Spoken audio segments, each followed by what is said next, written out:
It may seem strange to some, but even though I've been an ordained minister for over 10 years,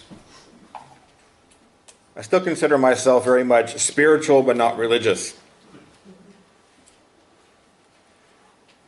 Of course, that calls into question whether Unitarian Universalism is even a religion or not. And it calls into question the difference between religion and spirituality.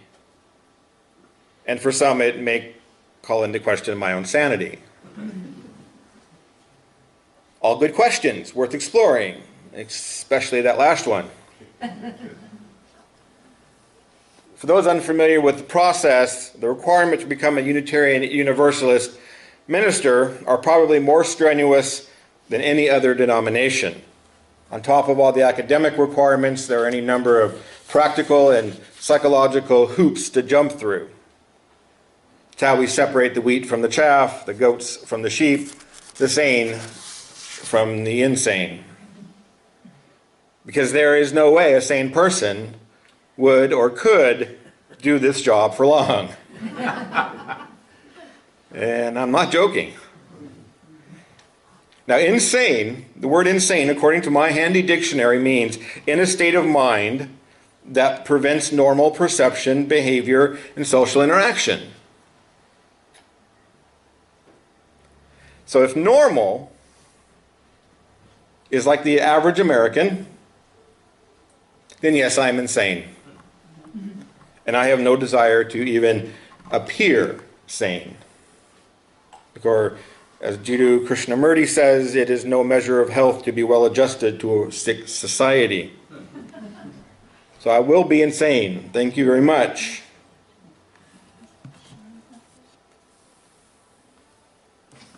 Now, one of the necessary hoops on the path to ministry is a battery of personality tests and then meetings with the counselor to review the results of all those tests. Now, I was fortunate enough to go through this process with a few colleagues, so we were able, the three of us, to meet with this counselor and go over our results together. Which is, think about it. You don't know the results of those tests until you get there. I don't know. Do I want to share this with others? But that was the process. And I remember the counselor, and I'm sure who was quite good at his job and took it very seriously. But on one of the aspects of the test, he was quite concerned. And he was very concerned about me because the results indicated that I have real issues with authority. i.e., I'm anti-authoritarian. And as he shared this with great concern, I think his concern increased when I laughed. And I said, damn right. Who else, I said, to put in position of authority than one who intrinsically doesn't trust it? As a group, we talked about this. Luckily, I was with two other Unitarian Universalist prospective ministers, and they're gone on to become ministers. So we finally convinced him that it wasn't necessarily a bad thing within Unitarian Universalism to be anti-authoritarian. As clearly it could be in other traditions that follow strict hierarchical structures. But I think this fact of my personality has a lot to do with why I still consider myself spiritual and not religious. Because generally when we make the distinction between religion and spirituality, the argument is that religions tend to be dogmatic, hierarchical institutions. Right? And as Unitarian Universalists, we like to argue that we aren't a religion because we are not dogmatic. And we will support that position most dogmatically. Now, back to my dictionary. It defines dogma as a principle or set of principles laid down by an authority as incontrovertible truth. Well, don't we have a set of principles? They were voted into existence through the democratic process, which is our supreme authority, is it not? And as I have witnessed firsthand in this very congregation, even the suggestion of changing the wording of some principles is met with fierce resistance. So perhaps, just suggesting, we're not as free from dogmatism as we like to think. Perhaps maybe we have just replaced one form of dogmatism for another that is more palatable. Just a suggestion. Now, I don't say this to be critical of our tradition. Well, in a way, yeah, because that's my job. And they're their authority, so I'm doing my role in standing against authority. But I make this point just to say that we're not so different from other religious traditions as we like to think we are. We are each and all subject to the same limits of being human as any other group of people. Yes, our message is different from other religious traditions. Our source of authority is different. And we see truth in all the world's religions, or some of us in none of them. Some of us look to philosophical traditions.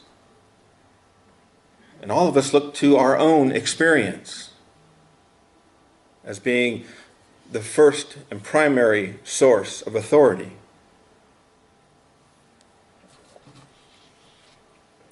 While the details of our tradition are different, we are in fact still far more alike than we are different from other traditions. This is true because we are people, and this is true of all people. Where we differ from other people is in our culture. It's a superficial difference when we come to recognize the depth of human spirit.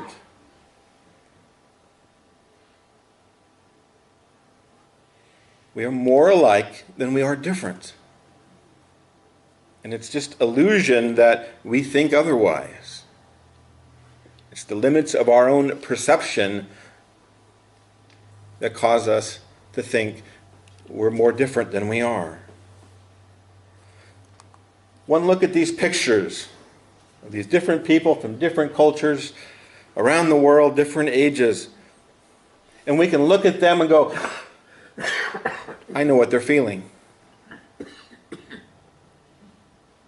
I know that feeling. I've been there.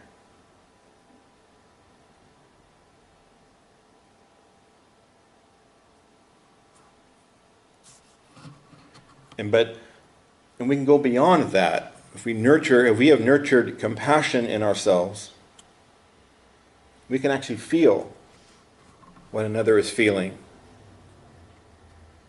especially when we are together in the same room.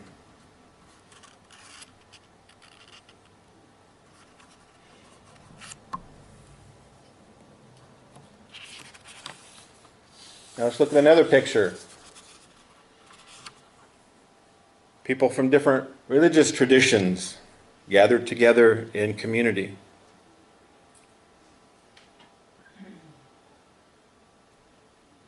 Are they not looking for the same sense of belonging, a sense of community that we are? Are they not looking for some deeper meaning in life? Are they not longing to live a purposeful life? Yes, they find different ways to do those things. But at the core of it all, the drive to religious community, what people are looking for and get out of religion and spiritual practice, or that sense of community, sense of meaning and purpose in life.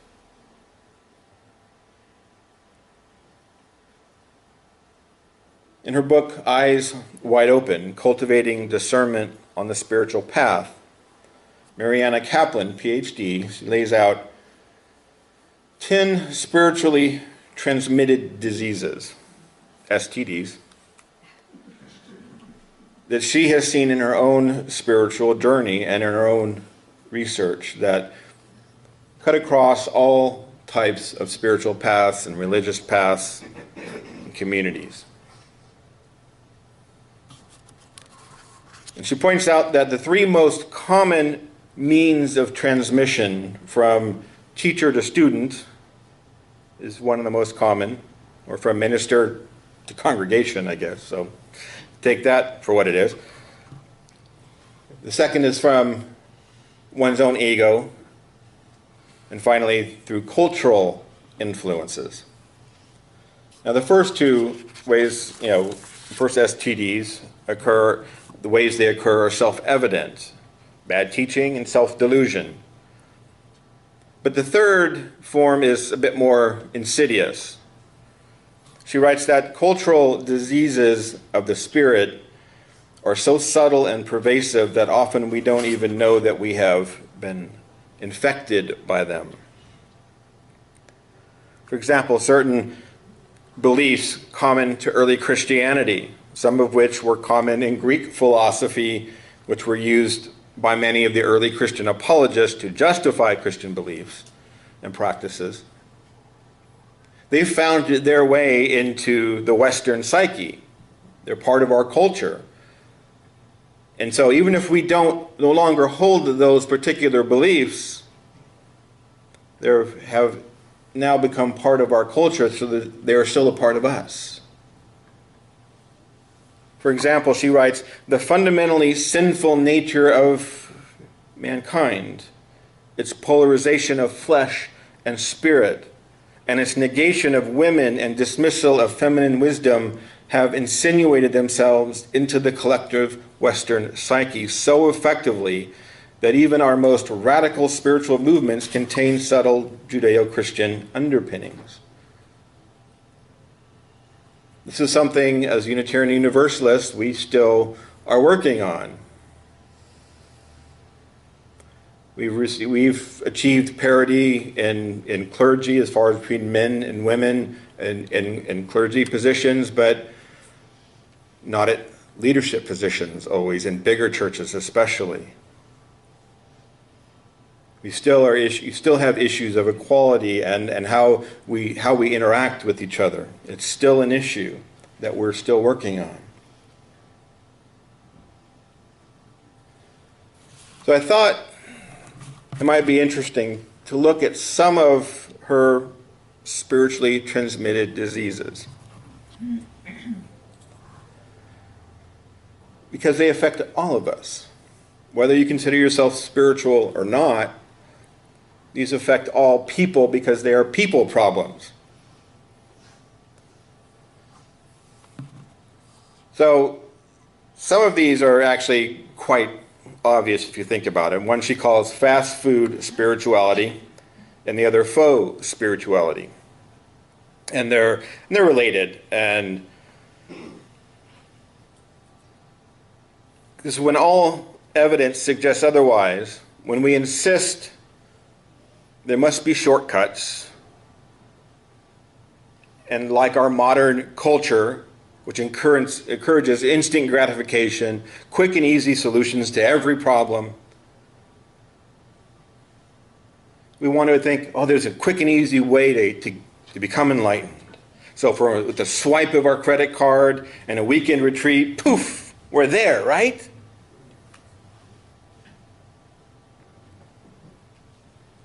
Kaplan writes, for some people, a small glimpse of non-duality discovered at a weekend intensive, one heightened experience, in other words.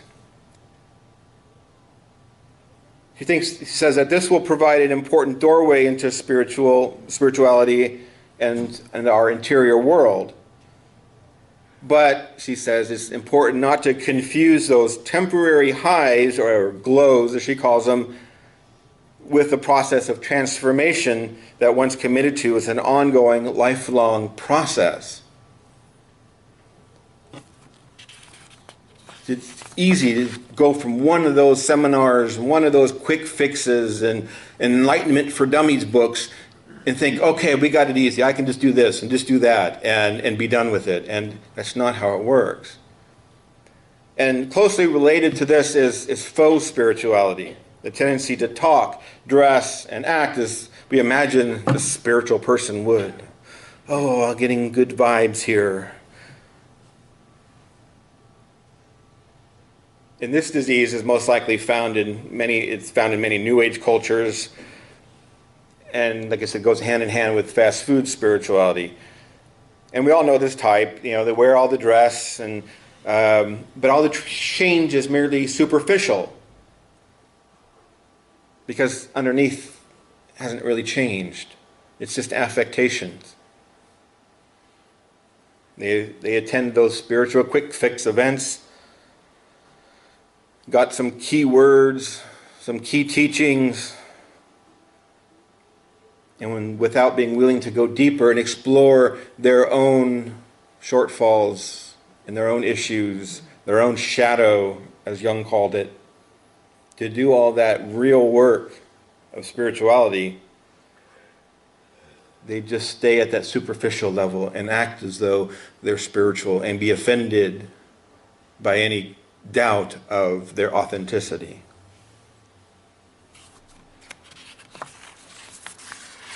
So those are some of the obvious ones we've probably all seen, and that, again, doesn't necessarily have to be just about spirituality. We can see that, fake intellectuals. We see it in any number of ways. So another common trap is called confused motivation. While our desire to grow may be genuine and pure, it often gets mixed with lesser motivations, including the wish to be loved, the desire to belong, the need to fill our internal emptiness, the belief that the spiritual path will remove all of our suffering and may fulfill a wish to be special or better. The temptation here is to focus our energy on meeting our psychological needs for acceptance, meaning, and specialness, and miss out on the deeper possibility that the spiritual life offers. A deep and sincere spiritual life will always challenge our expectations and desires. Tibetan Buddhist master Chögyam Trungpa Rinpoche said that spiritual pride is another one of these STDs, and it's one of the most difficult obstacles to overcome. He believed it to be widely found among spiritual teachers who thwart their own continued growth by believing they have reached the end of their spiritual path.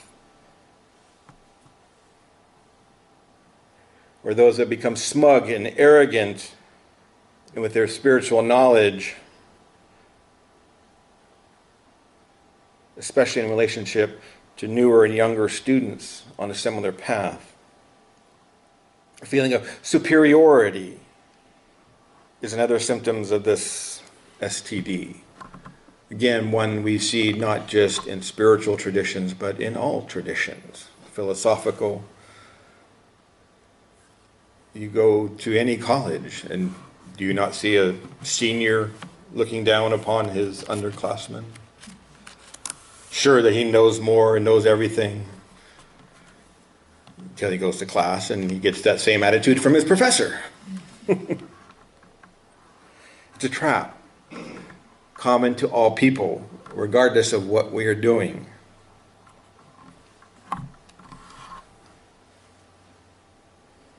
So the next one of my favorites.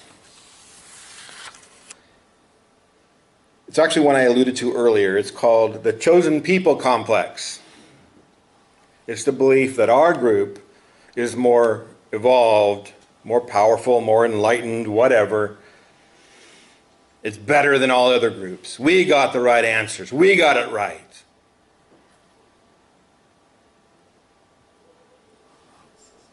And this followed closely by the teachers. Our teacher is the greatest teacher that ever exists.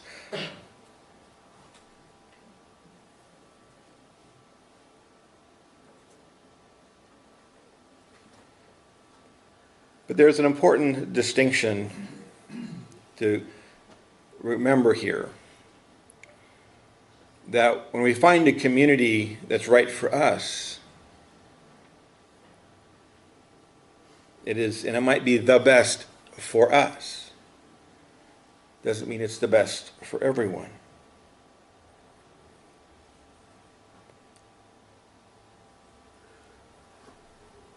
The final STD, though surely not the end of the list, and this is again true of all of our human pursuits, is believing that we have arrived, that we are done, we are complete.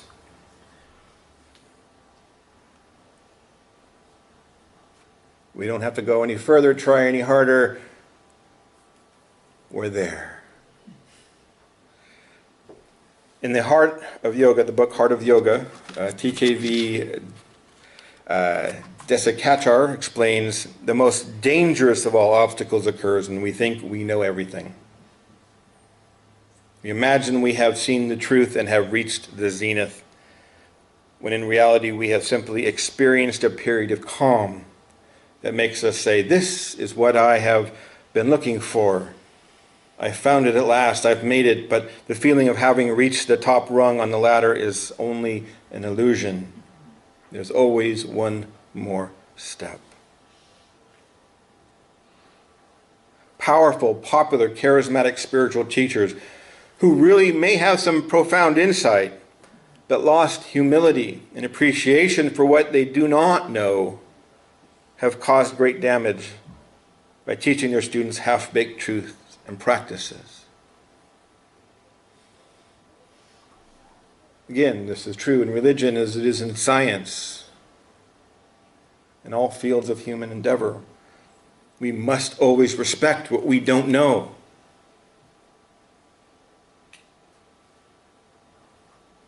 And look for it.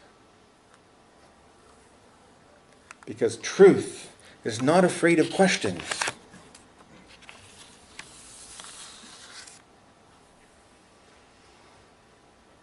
If our spiritual insights, if any of our knowledge, if it is true, if it is authentic, we must be willing to have it tested. Because we all make errors. And the greatest error of all is to believe that we do not make errors. And if we understand this, if we can accept it, then we can apologize, make amends as needed, and process, keep going in our pursuits, whatever they may be.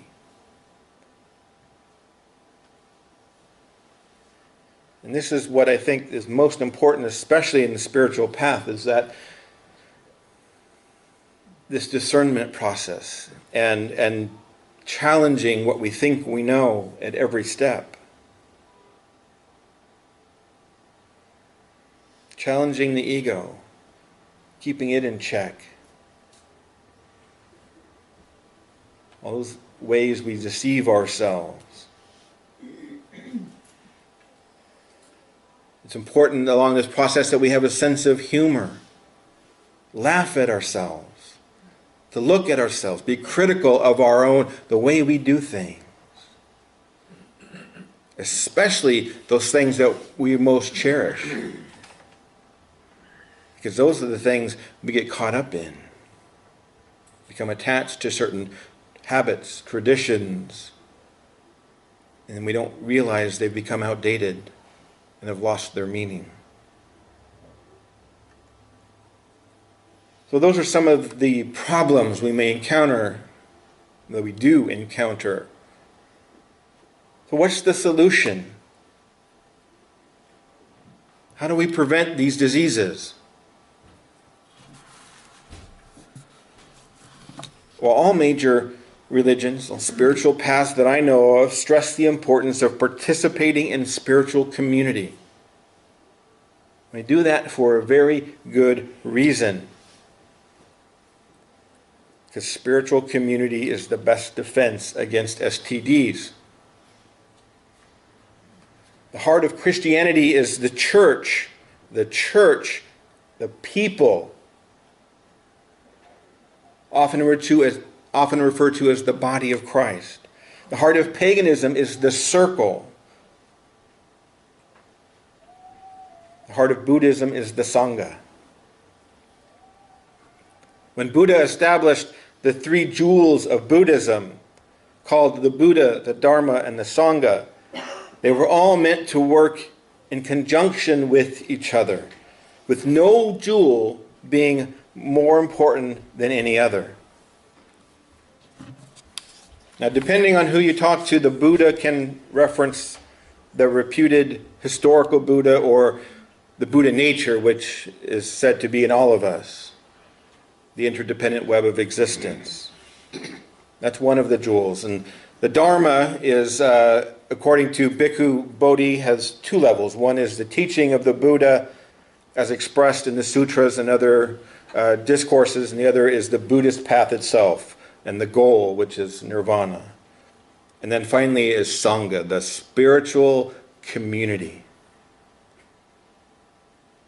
So he would argue, some would argue, you cannot be Buddhist if you're not part of a spiritual community, because it is one of the most important, it is one of the jewels, one of the three components that are necessary for Buddhism.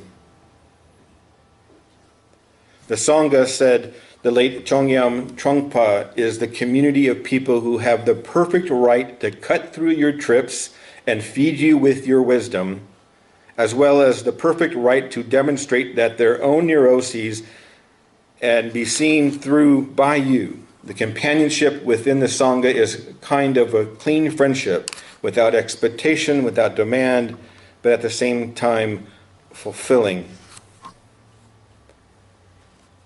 It's the place where we go to get checked and to learn that everybody else has the same problems we do, expressed differently. It's where people can check us and call us when we're not doing what we say is important to us. It is very easy when we are on the spiritual quest to get stuck on a path that takes us the wrong direction, or in a dead end, get lost, especially when we're trying to blaze our own path. But it is always community that keeps us moving when we want to quit. It's the community that helps us see where we went off track. And it's through the community that we put into practice what we have learned. It is a spiritual practice for a reason.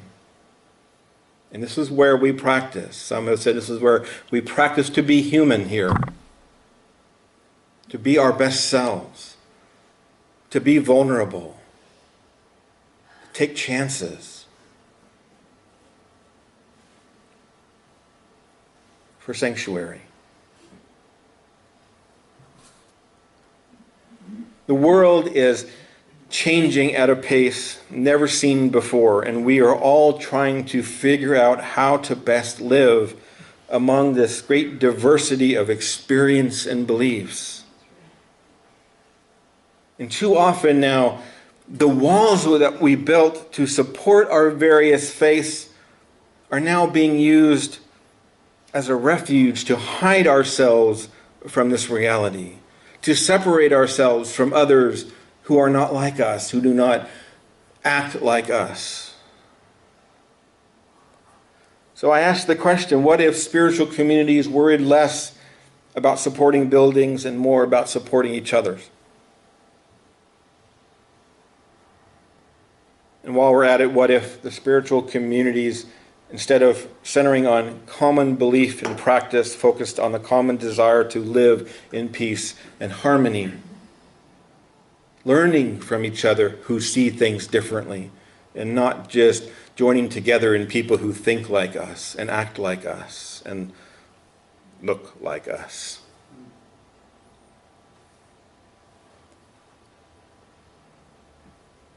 I think all of our various traditions would be strengthened through this type of cooperation, because truth is not afraid of questions or competitions. We have built a sanctuary, a safe place.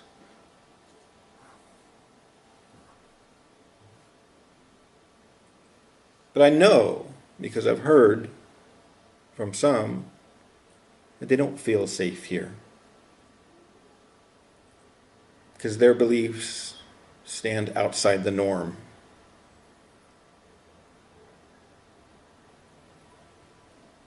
So this is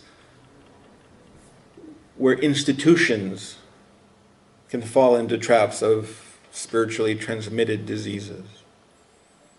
And institutions need to be checked as well, to look at the culture of a community, to say, where are we not meeting our highest potential? Not just individuals are vulnerable to spiritually transmitted diseases, institutions are as well. So I ask, are there ways we as a community